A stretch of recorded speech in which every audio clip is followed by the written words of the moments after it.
In this edition of Southern Newsweek, the supreme winner of the Community Awards credits the work of those who operate behind the scenes.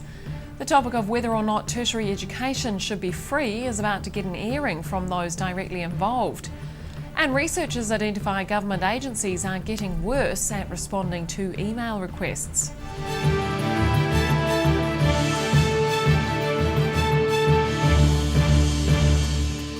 Kia ora, I'm Holly Buchanan. The efforts of more than 500 local volunteers have been recognised in an annual awards ceremony. Presbyterian Support Otago picked up the top prize at last night's Trustpower Dunedin Community Awards, and staff are crediting those working behind the scenes. Finding a home for an impressive trophy. Presbyterian Support Otago is this year's supreme winner in the Trustpower Dunedin Community Awards. It's an honour that staff are crediting to the contributions of the organisation's many volunteers. We're really excited and ecstatic about the win last night. It's an important award to win for us, and because volunteers are a really important part of our organisation. They help us run and do all the programs that we do now. Presbyterian Support was acknowledged because of the breadth of its work in the community, helping young and old through a variety of programs.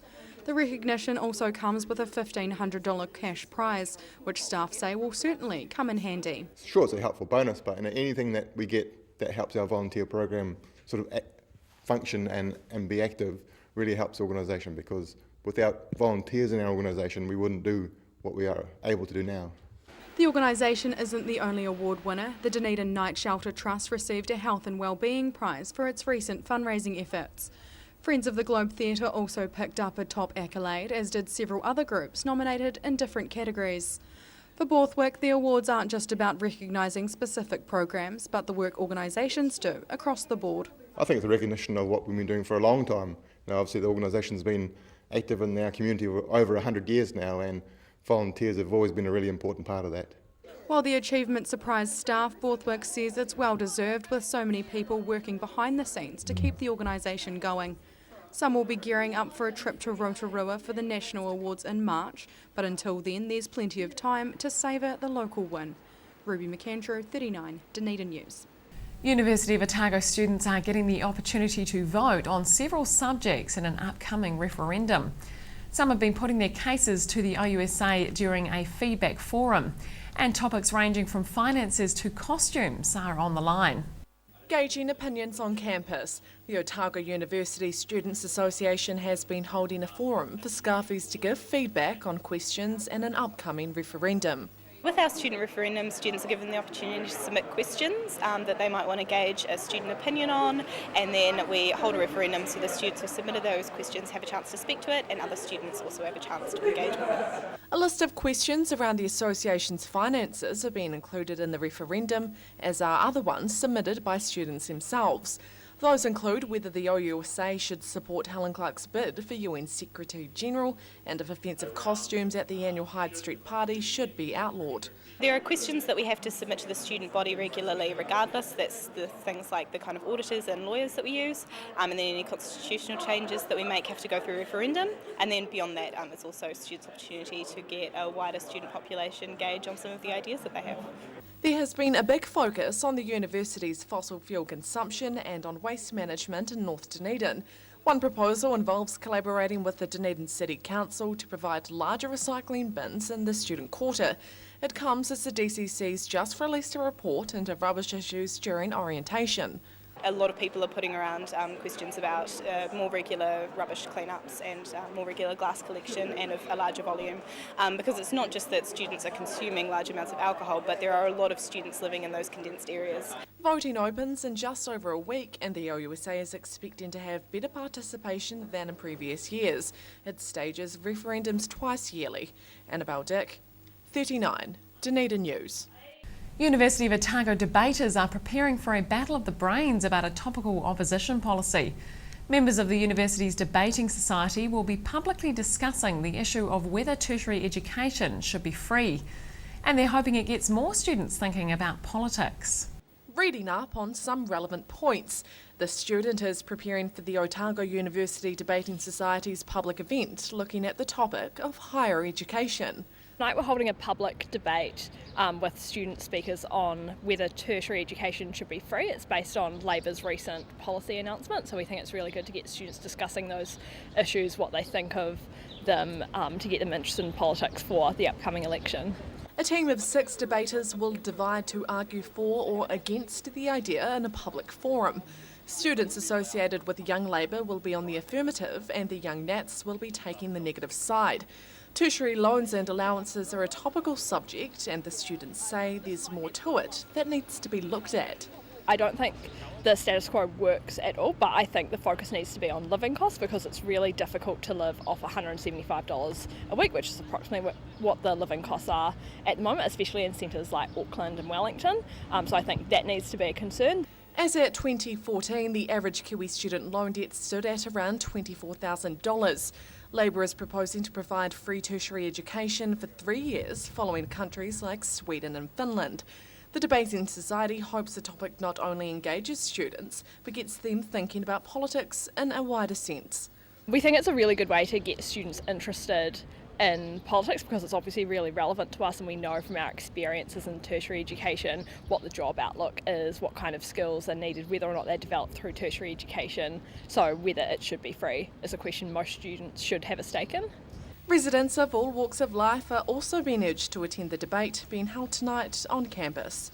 Annabelle Dick, 39, Dunedin News. Rainy weather was no deterrent to the hundreds of residents protesting food quality at Dunedin Hospital recently. The large gathering involved local leaders, union representatives and politicians, and it even attracted people from outside the city. Making their point heard, hundreds of residents congregated outside Dunedin Hospital's main entrance to protest the controversial cost-saving food scheme undertaken by the SDHB. A coalition has been formed to get the Southern District Health Board to reinstate its old food program and bring back local jobs. People here are really upset, and the purpose of the coalition that we've got with Grey Power, Greens, New Zealand First, Labour and of course the Mayor of Invercargill and Deputy Mayor is to ask for the Commissioner to end the contract with Compass and reinstate our kitchens. More than 300 people were estimated to be protesting, including some who'd driven up from Southland. Invercargill Mayor Tim Shadbolt says patients and their relatives have been complaining to him en masse about Compass meals, and he sees it as his duty to respond.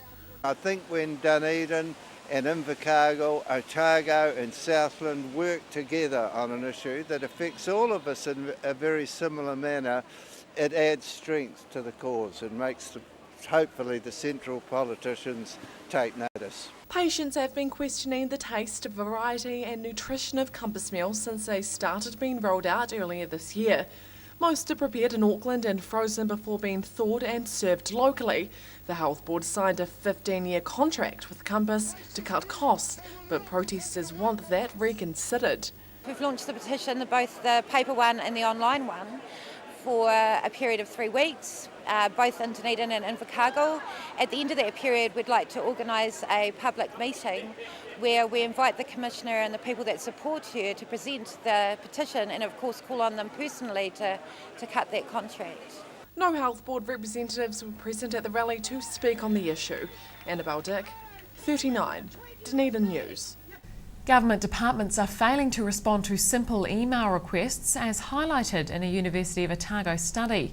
Researchers have been focusing on the lack of responsiveness by New Zealand and Australian government agencies, but they say local authorities are faring better. Scanning for imperative data. For the past decade, University of Otago researcher Professor Robin Gold and his peers have been monitoring government responses to email requests for information.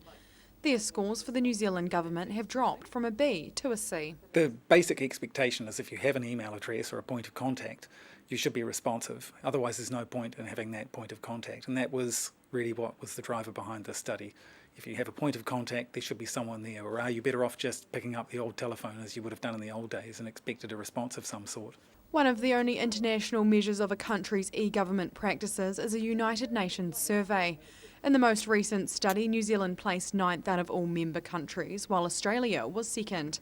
But Gold says the accuracy of those more positive rankings is questionable. They pay very little attention to the responsiveness side. What does it actually mean for a member of the public?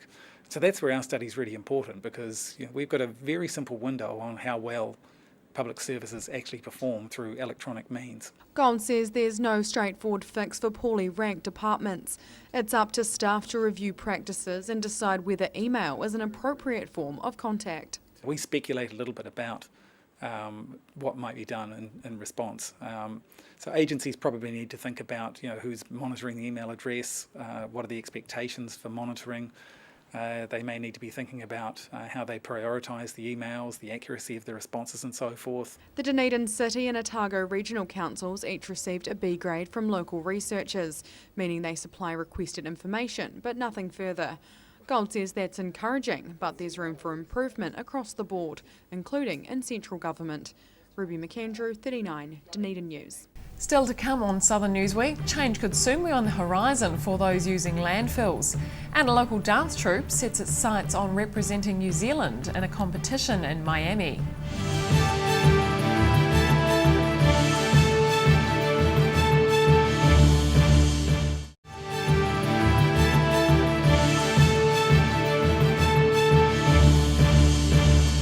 Welcome back. Landfill users may see costs rise as the government's reviewing its emissions trading scheme.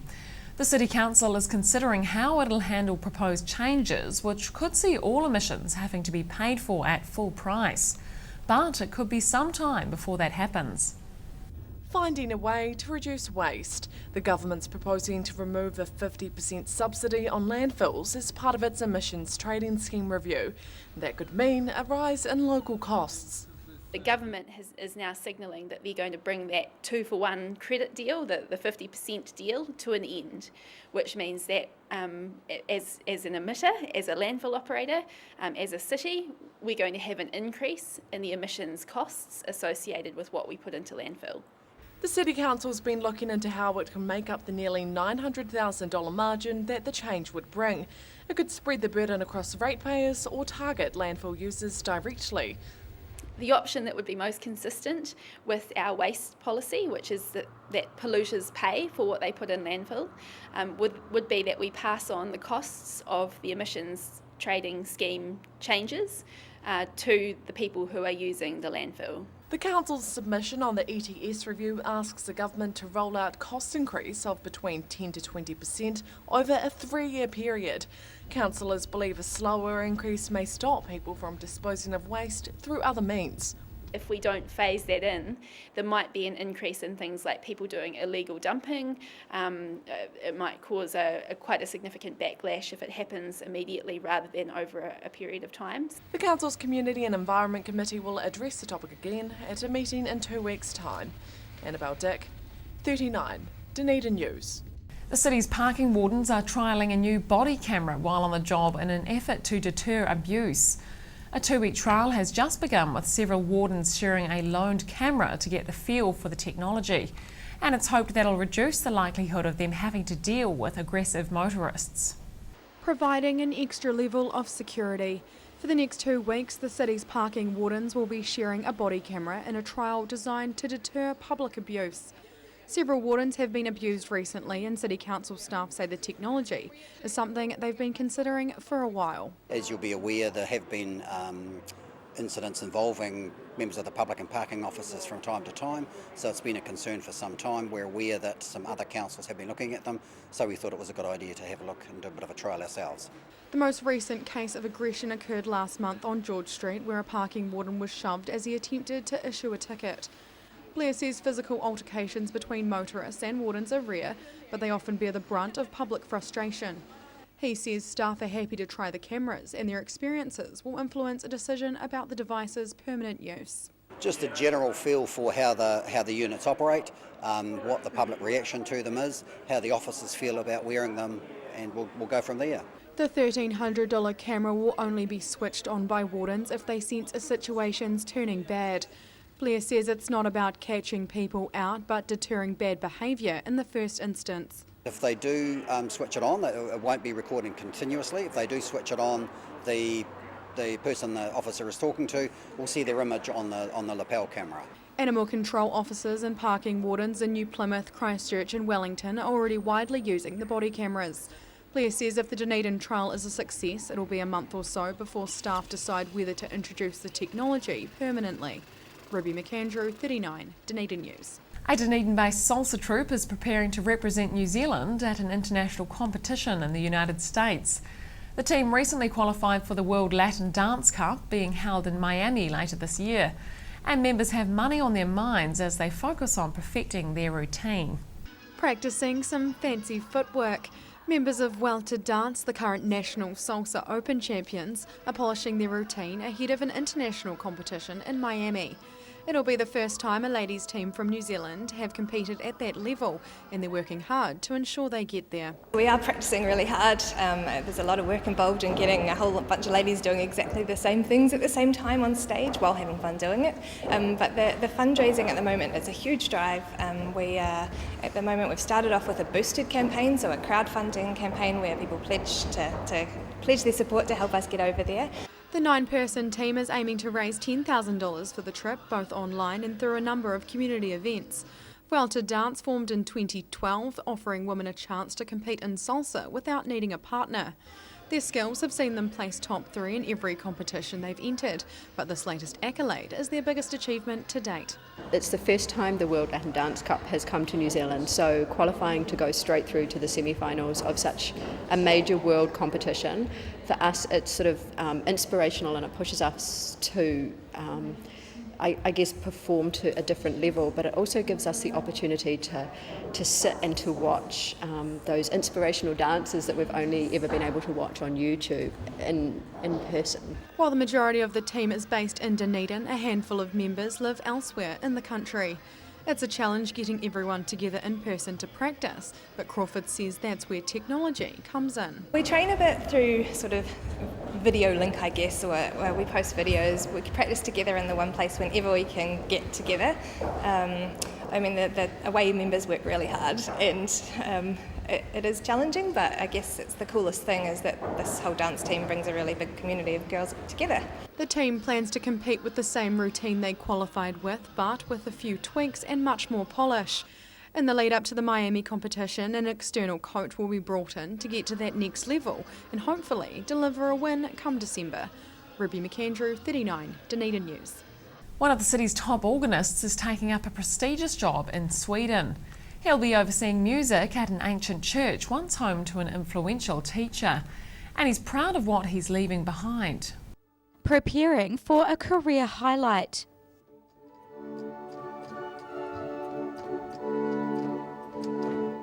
St Paul's Cathedral organist and director of music George Chittenden is about to leave his octagon post for a top job in southern Sweden. He'll be the organist at a Danish Gothic church dating back to the 1200s, which has a significant history. It's the church that Didrik Buxtehude, who used to be the teacher of Bach, was based at in the 1650s, and they've got fantastic resources and a wonderful music program. Chittenden's been in Dunedin for 5 years, and although he's never lived in Sweden, he says it'll offer a homecoming of sorts. My mother is Swedish, so I'm half Swedish, and I have family all over the country. He's proud of what's been achieved at St Paul's during his tenure. Chittenden set up youth choirs and led several other developments in the church's musical offerings. He says by the time he leaves at the end of July, he will have performed about 1,000 organ concerts locally. Well, I'm very proud of the music at the cathedral. I'm very proud of the cathedral choir, of their fantastic regular contributions to cathedral worship and to the concerts we've done here. I'm very proud of a lot of the organ music I've been able to play here as well. A replacement organist is being sought, and Chittenden's hoping music at St Paul's will continue to grow and develop. He's also looking forward to launching into the next phase of his own career. The opportunity to do a lot of work with big choral works, potentially with orchestras, and a really wide, diverse range of music. Something that's going to be quite exciting. In Sweden, he'll be working with 9 choirs and 3.5 organs and leading 6 full-time musicians. Rosie Mannins, 39, Dunedin News. And just ahead on Southern Newsweek, Rotarians focus on putting roofs on schools and new beginnings for a public garden in Dunedin, and further plans are in the pipeline.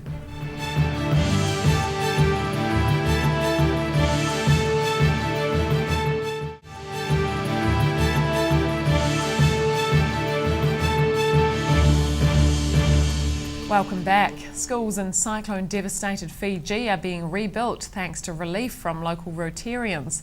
The Rotary Club of Mosgiel is heading a project to donate thousands of dollars worth of corrugated iron to damaged institutions. But it's not the only help being given.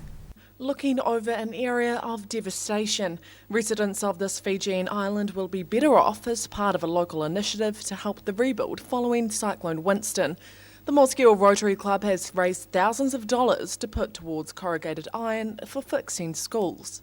We were talking about what can we do, because we always like to send money to projects like this, and we thought about the other things we could do, and the iron came up, and we made some inquiries because we had people on the ground for shelter box, and they came up with the idea really. They said that iron would be the most sought after item.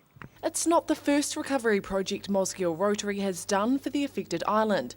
Members have already gifted $3 million worth of tents, and now they're planning on rebuilding 3 schools on the island of Taveuni.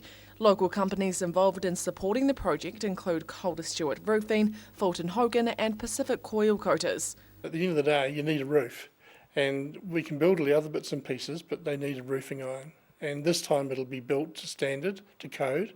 It'll be fixed by screws, not nails. And next time they do have one of these events, which will come again, we'd expect these buildings to withstand that and be safe places for people to go. 120,000 Fijians were left homeless by Cyclone Winston in February. With help from organisations and fundraising efforts, donations have exceeded more than $53,000, not including free offers of help. Altogether, 30 tonnes of iron that spans 8 kilometres will help make the island livable again. A lot of these buildings were built 30, 40 years ago, and they weren't built to code because even concrete buildings were blown away. So this time, hopefully we get it right for them. Materials are on the way to Fiji, and now a call has been put out for builders, block layers and electricians to help in the rebuild. Annabelle Dick, 39, Dunedin News. The country's top young hockey players have been battling for supremacy in Dunedin. Both the male and female national under-21 tournaments took place at the Macmillan Hockey Centre, but the future of similar competitions being hosted locally is uncertain. Battling to be the top team on the turf. More than 100 young hockey players are giving their all this week for the 2 national under-21 tournaments being held locally. Hosting the 2 events is a huge undertaking for Otago hockey staff, but they're happy to do so. This is a massive deal for Dunedin. I think it's been a really long time since we've had a national under-21s tournament. This is the second tier, so you have your NHL, then underneath that you have under-21s. So we've got future junior Black Sticks here. We've got some people who are actually in the current junior Black Sticks squad that are going away to the Junior World Cups. In total, there are 14 teams from around the country battling it out at the Macmillan turf. Planning for the large influx of players has been ongoing since October last year, and staff are pleased to see it all come together in time. The last few weeks have been particularly hectic, just getting the facility up to standard. We've just had some brand new scoreboards put in. They've literally gone in the last few days. Things like video towers and stuff that we wouldn't normally have here for everyday club hockey. So just getting the place looking pristine so we can showcase the Otago hockey to its best. Clubs only need 2 turfs for national under-21 tournaments, but at least 3 are required for many other big competitions. Minton Smith says that's of concern, with Otago hockey only boasting 2, which isn't enough for major school and masters events. So while for 21s this is great, in the future it may not be for this level, so we really do try and need to push for a 3rd turf so we can host those tournaments and bring some money into Dunedin, but also so we can actually run our operation as we do currently every day. Otago hockey staff are planning to make a submission to the Dunedin City Council for a 3rd turf during this week's annual plan hearings. For now though, competition is the focus, with high hopes Southern teams will hold their own against visiting club sides. Ruby McAndrew, 39, Dunedin News. And finally, a new community venture is starting in Pine Hill. Residents have spent more than a year gathering support and seeking civic approval for a public garden. And while the first sod of earth's just been turned, they're already planning further development. getting their hands dirty. Mayor Dave Cull and Councillor Ginty McTavish have been planting the first edibles in the newly established Pine Hill Community Garden. It's the brainchild of residents who are wanting to turn part of Dalmore Reserve into something enjoyable for everyone in the suburb.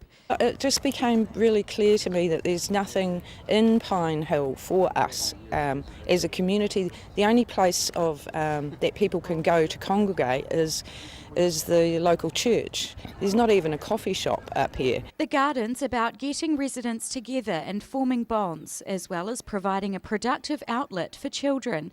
Fred Smith spent the 60s and 70s living in Pine Hill and has been backing this project from the beginning. He says there are several single-parent families in the area that can benefit from learning how to grow food. And it is also not only a teaching tool, it's a community gathering. And of course, at the end of the day, there's produce to take home and put in the pot. There are also wider plans to tidy up and better utilise the rest of the reserve, which links Pine Hill to the Northeast Valley. Alan's been liaising with community corrections staff who are keen to help out by clearing and maintaining walking tracks. She has a long-term vision, starting with humble but positive beginnings. It's an amenity for this area, and it's going to improve the quality of the lives of the people in this area, and it's going to give us all a reason for getting out of our houses and going and talking to people, and even if we're just pulling one weed, it doesn't really matter. The council's granted a 5-year licence for the garden under the umbrella of the Northeast Valley project. It's been blessed by local kaumātua Dave Allison with sacred water from Mount Cook. Now it's a case of residents getting stuck in and backing the paddock to plate concept. Rosie Mannins, 39, Dunedin News. And that's all for this edition of Southern Newsweek. Remember to check us out on Facebook, YouTube and Twitter, or you can take a look at our website at dunedintv.co.nz. I'm Holly Buchanan. Thanks for watching.